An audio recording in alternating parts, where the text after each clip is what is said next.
So hello students, how are you all, Jai Hind to all of you. आज आपके साथ discuss करने जा रहा हूँ एक बहुत ज़्यादा इंपॉर्टेंट टॉपिक पर, क्योंकि आपसे पहले जो स्टूडेंट और भी रहे हैं जो कि पिछले 3-4 सालों से मेरे साथ कनेक्टेड थे, आज उनका ग्रेजुएशन या तो चल रहा है, फाइनल ईयर है, या फिर कुछों का शुरुआती ईयर हो सकते हैं, लेकिन कुछों का कंप्लीट भी हो चुका है। अब स्टूडेंट पूछते हैं कि हम करियर से रिलेटेड क्या कर सकते हैं, तो उसमें एक ऑप्शन हमारे पास तरह तरह के ऑप्शंस होते हैं। आप जो भी आपने अभी तक की पढ़ाई की है, ग्रेजुएशन जो भी किया, उससे रिलेटेड आप काम कर सकते हैं। उसके बाद कुछ हमारे पास ऑप्शंस आते हैं कि हम गवर्नमेंट एग्जामिनेशन की प्रिपरेशन करें, वो कितना वर्थफुल रहेगा, ये चीज़ें पूछी जाती है। इसी के तहत एक बात और पूछी जाती है कि एसएससी की एग्जामिनेशन की प्रिपरेशन कुछ स्टूडेंट कर रहे हैं, लेकिन कई बार मुझे टेलीग्राम या व्हाट्सएप या मेल वगैरह में इस तरह के मैसेजेस मिले कि सर यूपीएससी के रिगार्डिंग हम प्रिपरेशन कैसे कर सकते हैं, उस पर गाइड करें। देखिए, यूपीएससी के सिलेबस को उसके प्रॉपर एनालिसिस कर कर और बाकी पूरे सब्जेक्ट्स को प्रॉपरली देखकर सिर्फ ऊपर से ओवरव्यू ना करने में मुझे लगभग 1-2 साल का समय लगा है। और उसी के रिगार्डिंग में जो आपको बातें आज बताने जा रहा हूँ वो बहुत इंपॉर्टेंट आपके लिए होने वाली है। कैसे आप अपनी यूपीएससी जर्नी को स्टार्ट कर सकते हैं, कुछ बेसिक ज़रूरतें जो आपके पास होनी चाहिए, जो आपको करना ही चाहिए स्टार्टिंग में, फिर धीरे धीरे आगे के वीडियोज़ में मैं आपको इसके रिगार्डिंग गाइड करता रहूँगा। अगर आप एक प्रॉपर डिवोशन के साथ और एक प्रॉपर हार्डवर्क के साथ और अभी से अगर आप कंसिस्टेंसी के साथ लगकर करते हैं तो बहुत ज़्यादा चांसेस बढ़ जाते हैं कि आप एग्जामिनेशन को क्रैक कर सकते हैं। देखिए, सबसे पहले एक हल्का सा एग्जामिनेशन के ट्रेंड को समझ लेना जरूरी है। मैं इस बारे में बात नहीं करूंगा कि इसमें सक्सेस रेशियो क्या है, उससे हमें कोई खास मतलब नहीं है। अगर आपकी प्रिपरेशन अपने तौर पर 100% है तो ये डेफिनेटली आप कर लोगे। आप में दूसरों से कॉम्पिटिट करने की ऐसे कोई खास ज़रूरत नहीं है कि यार सक्सेस रेशियो क्या चल रहा है। जो सिलेबस है, अगर हम उसे ऑन टाइम बिफोर टाइम कर पा रहे हैं और प्रॉपर वे में कर पा रहे हैं जैसे एग्जामिनेशन की डिमांड है, तो हम अच्छा कर सकते हैं। देखिए, हमारे पास जरूरी है कि हमें एटलीस्ट पता हो कौन से सब्जेक्ट आते हैं, क्या सिलेबस आता है। मैं जब कहता हूं कि यूपीएससी में मैथमेटिक्स आती है, कई लोग बोलते हैं अरे मैथमेटिक्स भी आती है, तो मैं पता नहीं था। मैं आपको बताता हूं शुरुआत से। अगर आपको कुछ नहीं भी पता, एक बार साइलेंटली जब सुनने की कोशिश करते हैं, उसके बाद एनालिसिस करेंगे कि क्या हम कर सकते हैं इस चीज़ में।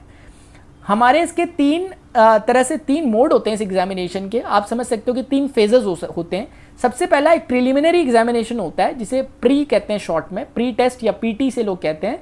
उसके बाद एक दूसरा एग्जाम होता है, उसे कहते हैं मेंस का एग्जाम। और तीसरा फाइनली आपका इंटरव्यू होता है। अगर आपने मेंस के जो थ्रेशोल्ड जो नंबर्स थे उसे क्रॉस कर दिया तो आपके पास इंटरव्यू का कॉल आता है और वो फाइनल स्टेज होती है। लगभग 1 साल का प्रोसीजर होता है। मतलब आपका पेपर अगर मई जून में अगर आपका पेपर होता है प्रीलिम्स का, तो सितंबर अक्टूबर तक आपका मेंस का पेपर होता है। उसके बाद लगभग जनवरी तक आपका इंटरव्यू हो जाता है और अगले मई तक आपका इसमें फाइनली रिजल्ट आउट हो जाता है, जो भी प्रॉपर लिस्ट आती है, पूरी की पूरी फाइनल लिस्ट। अब एक एक करके थोड़ा सा चीज़ों को समझ लेते हैं। सबसे पहले प्रीलिमिनरी एग्जामिनेशन की अगर हम बात करें तो ये प्रीलिमिनरी एग्जामिनेशन में 2 सब्जेक्ट होते हैं। इसमें पेपर 1 और पेपर 2 कर एक ही दिन में 2 एग्जाम होते हैं। पहला एग्जाम जो होता है जिसे पेपर 1 कहते हैं, उसे जीएस का एग्जाम कहते हैं, यानी जनरल साइंस या जनरल नॉलेज आप इसे कह सकते हो। तो ये एग्जामिनेशन होता है 200 मार्क्स का, जिसमें 100 क्वेश्चन पूछे जाते हैं और पर क्वेश्चन की जो वैल्यू होती है वो 2 मार्क्स होती है। तो 2 नंबर का एक क्वेश्चन आता है, ऐसे 100 क्वेश्चन होते हैं, तो कुल मिलाकर आपके पास 200 नंबर का पेपर आता है। जो इसमें रहता है कि अगर 50% से अबव अगर हमारा स्कोर इसमें रह जाता है, जो कि फिक्स नहीं है लेकिन इसके आस पड़ोस अगर रहता है, नहीं 100 या 110 नंबर ऐसे किसी के अगर आ रहे हैं, तो वो प्रीलिमिनरी एग्जामिनेशन को एक तरह से पास कर देता है। बाकी ये डिपेंड करता है कि उस साल का पेपर वगैरह कैसा आया था, इस पर भी डिपेंड करता है। उसके बाद ये जब आपका पेपर 1 हो जाता है जीएस 1 का, उसके बाद आपको 2 घंटे का लगभग ब्रेक मिलता है। उसके बाद आपका जीएस 2 का पेपर होता है। जीएस 2 का जो पेपर होता है ये सीसेट के नाम से जाने जाते हैं। इसमें 80 क्वेश्चन आपसे पूछे जाते हैं और 2.5 मार्क्स का एक क्वेश्चन होता है, तो उस हिसाब से 200 मार्क्स का ये भी होता है। लेकिन इसमें स्ट्रिक्टली बोला गया है कि आपको 33% के थ्रेशोल्ड को ही क्रॉस करना होता है। यानी कि 200 में से अगर आपके 66 नंबर से ऊपर अबव आ रहे हैं तो आपका एक क्वालिफाई माना जाता है। यानी ये क्वालिफाइंग इन नेचर होता है, ये मेरिट बेस्ड नहीं होता। यानी कि इसमें फिक्स है कि 33% से ऊपर नंबर लिया हो जाएगा। ये तो आपको मार्क्स का समझ में आ गया। अब छोटा छोटा सा एक बार डिस्कस कर लेता हूँ कि इसमें एग्जामिनेशन में क्या क्या चीज़ें सब्जेक्ट वाइज पूछी जा रही हैं। प्रीलिमिनरी एग्जामिनेशन की जब हम बात करते हैं तो इसमें हमारे पास history, geography, political science, economics, art and culture और जो आपकी जनरल अवेयरनेस होती है, जो कि करंट अफेयर्स होती है, वो इसमें पूछी जाती है। कुछ जनरल साइंस का हिस्सा भी इसमें आ जाता है। बेसिकली देखें तो ऑलमोस्ट इस तरह के सारे लगभग सब्जेक्ट। उसमें हिस्ट्री आपकी फिर अलग अलग पार्ट में डिवाइडेड जो होती है वो इसमें पूछी जाती है, जैसे एंशिएंट हिस्ट्री या मेडिवल हिस्ट्री, और उसके बाद जो आपकी मॉडर्न हिस्ट्री का पार्ट इसमें आता है। प्रीलिम्स के एग्जामिनेशन में वर्ल्ड हिस्ट्री को नहीं पूछा जाता है, ऑलमोस्ट ना के बराबर है इसकी क्वेश्चन। लेकिन ज्योग्राफी फिर उसके बाद है। तो ज्योग्राफी में हमारे पास में फिजिकल ज्योग्राफी और जो इंडियन ज्योग्राफी है वो दोनों की दोनों इसमें पूछी जाती है। पॉलिटिकल साइंस तो ऑलमोस्ट इंडिया की जो पूरी की पूरी कॉन्स्टिट्यूशन जो होता है उससे ही पूरा बेस्ड ये होती है। बाद में मैं बुक्स भी बताऊंगा इनके लिए। इकोनॉमिक्स पे जो इंडियन इकोनॉमिक्स होती है उसको पूछा जाता है, जिसमें मैक्रो इकोनॉमिक्स और माइक्रो इकोनॉमिक्स दोनों के दोनों पूछ ली जाती है। आर्ट एंड कल्चर का भी एक पोर्शन रहता है जिसमें आपसे जो हमारा पिछला आर्किटेक्चर जो हमारा इंडिया का रहा है उसके बारे में, या मूर्ति कला या नृत्य कला, अलग अलग जगहों पे इस चीज़ पे बेसिकली आर्ट एंड कल्चर पे पूछे जाते हैं क्वेश्चंस। तो इस और बाकी करंट अफेयर्स होता है, तो इस तरह के क्वेश्चंस पूछे जाते हैं। प्रीवियस के क्वेश्चन को देखकर हम थोड़ा सा क्वेश्चन की ट्रेंड को समझ सकते हैं, क्योंकि ये एक ऑर्डिनरी ट्रेंड नहीं होता। क्वेश्चन इसमें बिल्कुल एकदम ऐसे नहीं पूछे जाते कि जो एकदम डायरेक्टली पूछे जाएं या बिल्कुल टू द पॉइंट, ऐसे नहीं होते। थोड़ा सा उन चीज़ों में अच्छा सा एक रिसर्च करके क्वेश्चन पेपर को तैयार किया जाता है आप लोगों के लिए, जिसने प्रिपरेशन की हो वो अच्छे से उसे टैकल कर सकता है। इन चीज़ों में मैं बाद में बात करूँगा क्योंकि एक बड़ा टॉपिक है, मैं अभी सिर्फ ओवरव्यू दे रहा हूँ आपको। इसके बाद सीसेट का जो एग्जामिनेशन है वो बेसिकली ऑफिशियली यूपीएससी ने बोला है कि 10th लेवल की जो मैथमेटिक्स होती है वो पूछी जाती है, लेकिन अभी पिछले कुछ सालों में हम देख रहे हैं कि यूपीएससी सीसेट का जो ट्रेंड है वो थोड़ा सा उसका लेवल अप शिफ्ट हुआ है। इसके लिए जो आर्ट बैकग्राउंड के स्टूडेंट है, ह्यूमैनिटीज़ के, उनको एक एक्स्ट्रा एफर्ट डालने की जरूरत होती है।